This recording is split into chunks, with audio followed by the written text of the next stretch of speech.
Hey guys, welcome to my channel. আমি মনে very good morning. এখন একটু এইভাবে দেখো, কারণ পাওয়ার কাট হয়েছে বাড়িতে।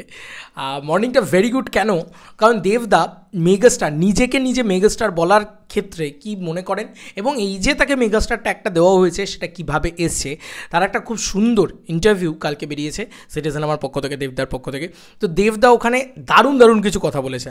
তো আমরা এখানে দুটো বিষয় নিয়ে কথা বলবো। এক হচ্ছে দেব শুভশ্রীর কামব্যাক, দেব শুভশ্রী জুটি আবারও এসে পরবর্তীকালে ছবি করবে কিনা সেটা নিয়ে দেবদাও একটা কথা বলেছে এই সিটিজেন আমার ইন্টারভিউতে, এবং এই মানে মেগাস্টার নিয়ে কথা বলেছে। তো মেগাস্টার বিষয়টাকে নিয়ে কম লোকে তো কম সমালোচনা করেনি। দেবদা মানুষটা কীরকম সেটা আবারও প্রমাণিত, আবারও তোমরা দেখো, প্রাণ খুলে দেখো, আর তারপরে মানুষটাকে হেট করো বা মানুষটাকে কথা বলো বা সমালোচনা করো। কিছু মানুষ বলে দিচ্ছে দেব নিজেই নিজেকে মেগাস্টার বলছে, এই তো পাওয়ারটা ফিরে এসছে। তো নিজেই নিজেকে মেগাস্টার, ভাই দেব নিজেকে নিজে কিচ্ছু বলছে না। এবার তোমরা দেখো ও নিজেকে নিজে কী বলছে। কারণ আমি এখানে ভিডিওটা না দেখালেই পারতাম, কথা মুখে মুখে বলে দিতে পারতাম, কিন্তু আমার মনে হয় সেই অডিয়েন্সগুলোর জন্যে সেই কথা এই ভিডিওটাতে কিছুটা হলেও দেখানোটা প্রয়োজন।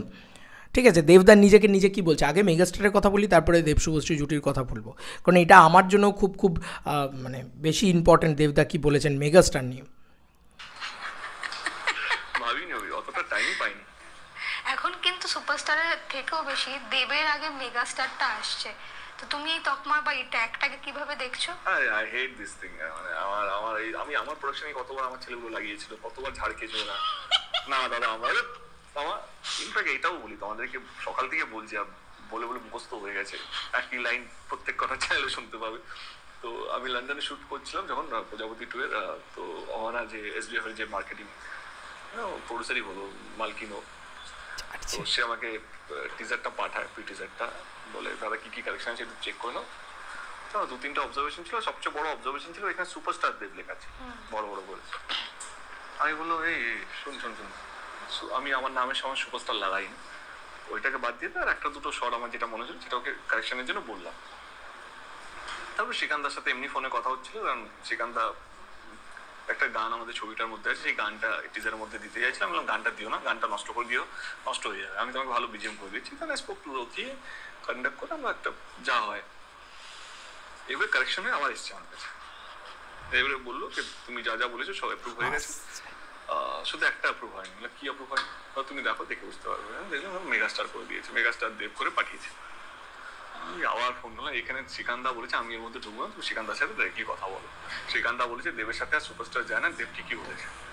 এবার শ্রীকান্তাকে ফোন করেছি, শ্রীকান্তা বলছে তুই ফোনটা রাখ, আর অন্য কোনো কারেকশন আছে না, এটা চেঞ্জ করো, শুধু দেব দাও, আর কিছু বলা যায় না, ফোনটা শুটিং করা যায়। মেগাস্টার মানে ভালো লাগছে শুনতে এটা। আমি না বার খাওয়া পাবলিক না, আমার মানে প্রত্যেক দিনই খাটতে হয়, মানে দাদা মজুরি করতে হয়। যাই হোক, আমি আর এর বেশি দেখালাম না, কারণ এর বেশি দেখালে কপিরাইটের ইস্যু হতে পারে, এইটাই হতে পারে। বাট তারপরেও আমি বলবো সিটিজেন আমাকে কপিরাইটটা দিও না, কারণ এটা দরকার ছিল এইটুকু দেখানো সেই পাবলিকদের জন্য যারা মনে করছে যে দেব নিজেকে নিজে বোধহয় বিরাট বড় সুপারস্টার, বিরাট বড় মেগাস্টার ভাবে। বিশ্বাস করো, এই ছেলেটা নিজেকে মেগাস্টার ভাবা তো দূরে কথা, এই ছেলেটা নিজেকে সুপারস্টারও ভাবে না। মানে এই ছেলেটার নামের পাশে সুপারস্টার বসুক, সেটাই এই ছেলেটা চায় না। তো খাদানের মানে যখন ট্রেলার টিজারের ক্ষেত্রে স্পেশালি দেখবে DEV এরকমভাবে আসে, কখনো সুপারস্টার আসে না। কিন্তু এটা SVF দিয়েছে, ঠিক আছে, এটা এই লোকটা নিজে চায়নি। কি বলো, আই হেট দিস থিং। আমি মানে এগুলোকে পছন্দ করি না, অপছন্দ করে, ঠিক আছে। নিজে যারে বড় বলে বড় সেই নয়, লোকে যারে বড় বলে বড় সেই হয়।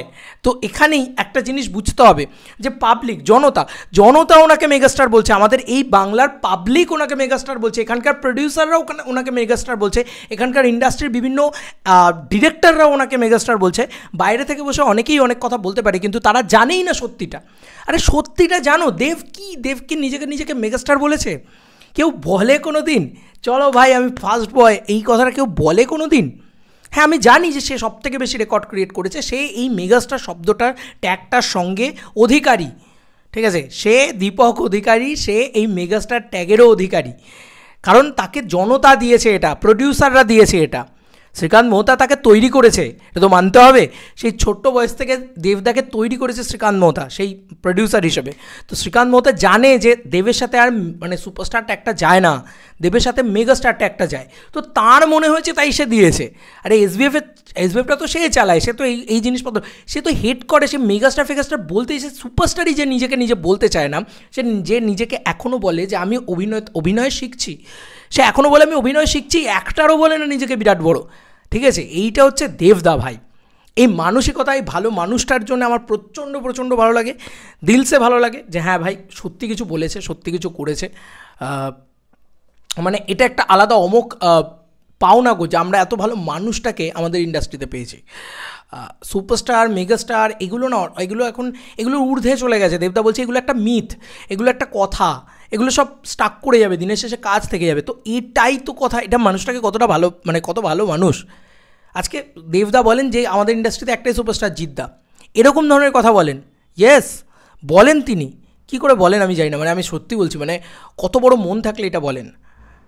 হ্যাঁ, আমরা মনে করি উনি মেগাস্টার, আমরা ভালোবেসে ওনাকে মেগাস্টার ডাকি, এতে অন্যায়টা কী আছে রে ভাই? আমরা ভালোবেসে কাউকে মেগাস্টার ডাকতে পারি না? তোমরাও তো ভালোবেসে কাউকে মেগাস্টার ডাকতে পারো, যে কেউ যেখান থেকে হোক পারো। তো আমার মনে হয় যে এটাকে নিয়ে এত মানে গ্যাঞ্জাম করার বা এতটা প্যাচাল পাড়ার বা ক্যাচাল করার কিচ্ছু নেই। এটা একটা প্রথম পয়েন্ট গেল। এবার শুভশ্রীর বিষয়টা বলে দিই বন্ধুরা। শুভশ্রীর সাথে যে বক্তব্যটা সেটা আমি আর শোনালাম না, তোমাদেরকে বলে দিই যে দেবদা এটাই বলেছেন যে আপাতত কোনো প্ল্যানিং নেই, কোনো গল্প নেই, কোনো বিষয় নেই। তো সে কিন্তু এখন এই কথাটা ক্লিয়ারভাবে বলে দিয়েছে যে ইমিডিয়েটলি হয়তো হবে না, কিন্তু দর্শক হচ্ছে কাঠপুতলি, আমরা হচ্ছে কাঠপুতলি। দর্শক যেভাবে নাচাবে আমি সেভাবে নাচবো। দর্শকের চাহিদা যদি থাকে, সাধারণ মানুষ যদি চায়, তাহলে নিশ্চয়ই দেব শুভশ্রী আবারও আসতে পারে। সেক্ষেত্রে ডিরেক্টরদের ভাবতে হবে, গল্প ভালো বানাতে হবে, দেব আর শুভশ্রীকে রাজি করাতে হবে। তাদের কোনো ইগো নেই, ঠিক আছে? তারা বলেছে যে তারা যে ধরনের ছবি করতে চায়, তারা ভালো ছবি করতে চায়। তো তাদের দুজনের চরিত্রটা ভালো হতে হবে, ছবিটা ভালো হতে হবে, সব কিছুর দিক দিয়ে যদি সলিড হয় তাহলে হয়তো তারা ফিরে আসতে পারে। সেটা 30 কোটি হলেই ফিরে আসবে বা 3 কোটি হলে ফিরে আসবে না, এরকম বিষয় না। তাদের যদি রাজি করাতে পারে সেটা 3 কোটি হলেও ফিরে আসবে, মানে ধূমকেতুর বক্স অফিসের কথা বলছি। এবং সে এটাও বলেছে যে রিয়েল লাইফ কাপেলই কিন্তু সবসময় যে ব্লকবাস্টার দিচ্ছে এমনটা নয়।